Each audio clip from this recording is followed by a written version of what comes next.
Yeay, the champion yang ngegolin hari ini. Selamat loh tim putih, tim.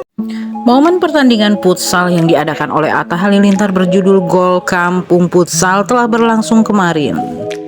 Pertandingan futsal tim putih dan tim merah berlangsung sangat sengit. Kekuatan antar tim yang imbang membuat keduanya harus menyelesaikan pertandingan di babak penalti. Ini dia nih. Ini dia. Wait, Tariq Alia Masai. Hingga di babak penalti, Alia Masaid yang menjadi penendang penentu untuk tim putih, dan tendangan Alia pun berhasil mencetak gol di sudut kanan bawah. Sontak saja tim putih pun bersorak gembira atas kemenangan sudah di tangan. Menariknya, setelah Alia berhasil mencetak gol, Thoriq Halilintar yang satu tim dengan Alia Masaid langsung mendekat. Thoriq Halilintar sempat merentangkan kedua tangannya seolah ingin memeluk saat Alia melompat gembira.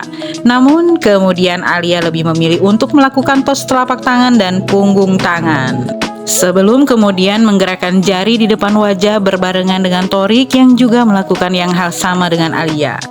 Kejadian tersebut pun tentu saja membuat heboh para netizen yang cukup mencintai mereka. Kendati demikian, Thoriq maupun Alia masih bungkam tentang kedekatan mereka.